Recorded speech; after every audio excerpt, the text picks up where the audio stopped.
So I was reading a question the other day, and it was a question and a comment about covert and overt narcissists, and how some people can look at someone else and think that their ex is overt, whereas the person who's a target thinks that they're a covert.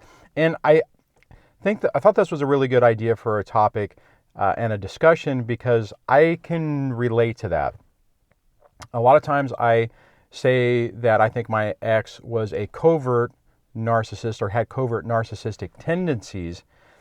And, looking at it later, so you can perceive those same incidences as more overt in nature as opposed to covert. So what the thing with that is, you have to remember that, well, one of two things. If you're observing somebody else and you hear them talking about how their ex was a covert narcissist, and you're thinking, they're not covert, that's overt, and then maybe you start questioning their integrity or their perspective, the thing you have to remember, excuse me, the thing you have to remember is, when you're in the middle of it, you're in that bubble, you're in that fog, and you don't really see things clearly. So you may have times where it seems covert because of the way it's happening. And typically when I use the term covert and overt, overt typically is, I incorrectly probably tend to think of it more as an overt act, like they are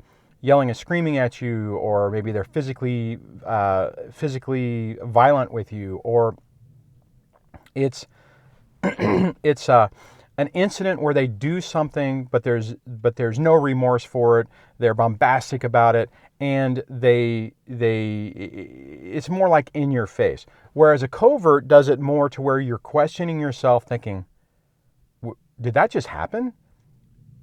Am I reading this right? Is this correct or not? And I think that's where the problem is because there are things that external people looking at your situation can go, oh man, can you believe how this person is treating the other person?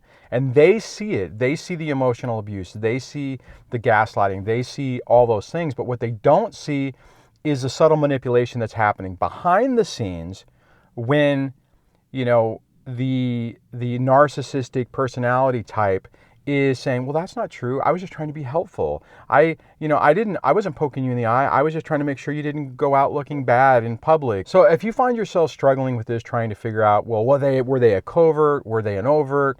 What category they fit in, you really need to roll it back and look at how the person made you feel and how you felt through it, right?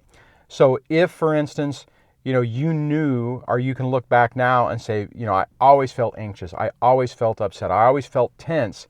Well, that's the thing that you need to look at. You need to look at how the interaction is making you feel, how you're reacting to it, are responding to it, and they're part of it. And then you can roll it back and look at it and say, okay, well, are their actions and words matching? We talk about that a lot, but that's really critical. And at the end of the day, it doesn't necessarily matter what category they fit into, or what potential diagnosis they could get. It's really recognizing that the person is toxic and coming up with ways to help you heal, and for ways for you to deal with it. And I just wanted to throw that out there because I know when you get in the midst of this, it's really easy to overanalyze everything that everyone says. I'm sure a lot of people, if you watch even my videos, you can look at it and you can start trying to pick it apart. Or you look at people's comments and you're trying to say, well, are they a narcissist? Are they really a victim? Is it legit? Is it BS?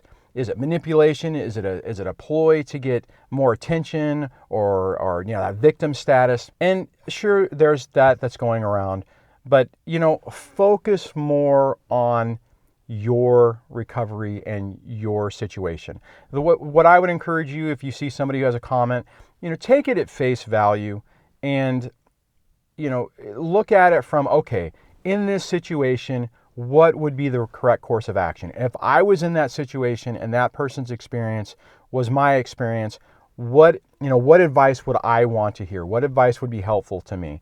And obviously, if it turns into a complete mess, that's a completely different story. But my point is try not to overanalyze what everyone else is doing. Take those little nuggets of information that you get from other people's stories and their comments and their videos and all of that, and pull out what really helps you, what connects with you, what you connect with, what you can look at and say, that makes sense, I've experienced that, I've felt that way, and what are the takeaways that'll help you get through your situation. That's really the key. So, at the end of the day, I do think there's differences. I mean, like I said before about coverts, I think it's a little more complicated because they're messing with you emotionally, trying to trick you into thinking that what you perceive isn't real. And there's that subtle line, right? Because, a typical overt can do something that when they say, well, I never, I didn't cheat on you. I didn't hit you. I never said that. You took it out of context. There's a fine line where they both do the same thing. The problem with the covert is that they're a little more skilled with it, and their excuses make more sense, and it's more believable, and it works to basically break you down more, to believe what the story they're telling you, and you fall into that crazy making behavior. Now, they're both very similar, but I just wanted to mention that because in that one comment I was looking at, I don't remember where it was. I don't remember the details. I should have printed it out. They were, it's like, well, one person is saying somebody is a covert, but it really looks like they're an overt. So does that mean that they're wrong, right? It was a really great. I mean, it was a really great comment. I should have, like I said, I should have captured it. So on that, I hope that puts a little bit of clarification on at least my opinion of the differences between coverts and overts, and some ways to look at it when you're trying to discern what other people are saying and their perspective.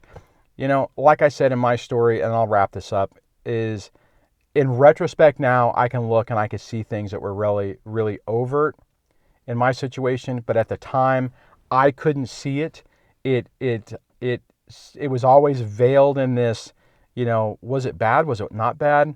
Did she really mean it? What was the context of it? And it was a crazy making. I mean, and that's part of the reason why I was there for 21 years, because I couldn't make sense of it, and I wanted to believe that illusion really bad. So I stayed. So on that, I'd love to hear what you guys think about the difference between coverts and overts, and what your perspective, if you agree with me, if you disagree with me, put it in the comments below so we can chat about it, and I'll chat with you guys in the next video. Take care. Bye.